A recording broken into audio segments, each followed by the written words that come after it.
Lu pernah ngerasa gak sih kalau lu udah belajar sesuatu, terus kayak after this, after that lesson like it's all gone. Semuanya kayak nggak ada gitu, ngeblank tiba-tiba. Kira-kira apa sih penyebab seseorang belajar terus lupa gitu? Kenapa kira-kira? Nah, penyebabnya bisa jadi lu ngelewatin hal yang sangat penting, but you don't do that. Tapi lu nggak ngelakuin itu. Apa aja kira-kira hal penting yang lu lewatin ketika lu belajar sesuatu terus lu lupa gitu aja? Kalau lu ngerasain hal yang sama, so make sure you watch this video till the end. Let's get started.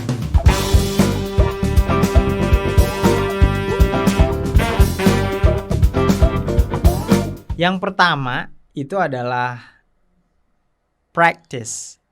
Mungkin it sounds boring, mungkin kedengaran membosankan, tapi coba deh. Gue bakal kasih satu clue, bukan bahasa Inggris, gue coba yang lain. For example, I have Ariel Peter Pan gitu ya. Ariel Peter Pan, mungkin gak dia? Would it be possible for him to be a good singer when he only sings or practice himself once, sekali aja gitu, or twice, or 1 week, 2 months, 3 months? Would it be possible for him to be a good singer? No ya. Kayaknya kemungkinan untuk jadi jago, untuk jadi bisa nyanyi bagus kayak wah, nggak mungkin gitu ya. Jadi itu I'm not a singer anyway. Jadi nggak apa-apa kalau jelek ya. Gitu sama halnya dalam bahasa Inggris. Ketika lu cuma praktisin hello, how are you doing, what do you do, then you stop practicing that, would it be possible that you are going to master that? No ya. Jadi percaya atau enggak teman-teman, kalau practice adalah salah satu hal yang you should keep in your mind. Oh ya, gue harus abis belajar perkenalan, so I need to practice this. Gue harus belajar how to greet someone, so I need to practice this all the time. Oke? Get it? Paham ya? Terus sekarang kita masuk yang kedua. Ya, yang kedua kira-kira apa sih? Kita masuk yang kedua. Mungkin a lot of people also miss this thing, yaitu exercise. Gue yakin grammar itu adalah salah satu bagian lo yang harus lo pelajari dalam belajar bahasa. Of course, in this case English gitu ya. Dalam kasusnya itu adalah bahasa Inggris. Kayak grammar simple present, simple past, or whatever that called. Banyak banget yang ngerasa ketika lu belajar sekali nih, misalnya lu belajar simple present gitu, terus lu belajar sekali, terus lu jawab beberapa pertanyaan dari guru lu atau dari tutor lu, you did that great job, lu jawab itu dengan bagus, because you still learn that, you're still learning that, lu masih ngelakuin itu gitu kan. Tapi coba deh ketika after like 2 days or 3 days gitu ya, terus lu nggak latihan lagi, there must be something you forgot. Maybe ketika lu tahu, oh ini harusnya ditambahin S or S, oh ini harus, that's why. Ini relate sama yang practice yang pertama tadi. Yang pertama tadi gue lebih fokusin yang speaking, tapi ini lebih ke writing misalnya, atau lebih ke tulisan. Lo lupa tentang ngeletakin S or S, lo lupa tentang ngeletakin is-MR, because you only exercise that once gitu.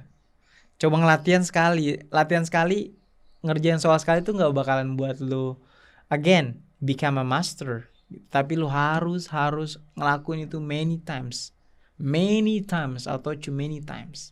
Oke? Jadi dengan ngelakuin itu berkali-kali, latihan berkali-kali, that's what make you master. Itu yang buat lu jadi jago gitu. Oke ya, paham ya? Sekarang kita masuk yang ketiga. Sebelum masuk yang ketiga, ini penting banget yang ketiga, karena I don't want this happen to you. Gue gak mau ini terjadi sama lo, karena it happened to me before. Itu terjadi sama gue sebelumnya. Jadi gue ngeletakin ini di terakhir, dan gue rasa ini penting banget buat lo tahu, yaitu repetitions, pengulangan atau review gitu ya. Review ini bakal relate banget sama yang pertama dan yang kedua. Yang pertama sama yang kedua. Bener berarti ya. Ini kan yang terakhir, yang ketiga, yaitu repetitions. Once you don't do repetitions, you die. Ya jadi lu harus ngulangin tuh apa yang udah lu pelajarin, nge-review apa yang udah lu pelajarin. Semuanya relate sebenarnya, relate banget. Jadi gue ingat ketika gue belajar bahasa Inggris dulu, gue tuh orang paling malas, mungkin paling malas untuk uh, doing repetitions atau pengulangan gitu ya. Gue ngerasa udah paham simple present, gue udah ngerasa udah paham how to greet someone or how to give opinion, then I don't want to repeat that gitu. Gue udah nggak mau ngulangi lagi. Tapi ternyata repetition is one of the best ways to learn something. Pengulangan itu makanya mungkin ya ini semenjak gue jadi pengajar gitu. Oh kenapa gue setiap pengajar tuh pasti pengulangan, tapi I have found something interesting. Ketika pengulang itu emang bagus banget gitu. Ngulang itu bagus banget, dan nggak cuma bagus, lu pasti nemuin cara lain. Oh iya ya, ternyata ini jadi kayak gini, sampai itu bener-bener ngelotok. So please do the repetitions. Nggak usah sering, mungkin dalam dua kali dalam 1 minggu atau 3 kali dalam 1 minggu.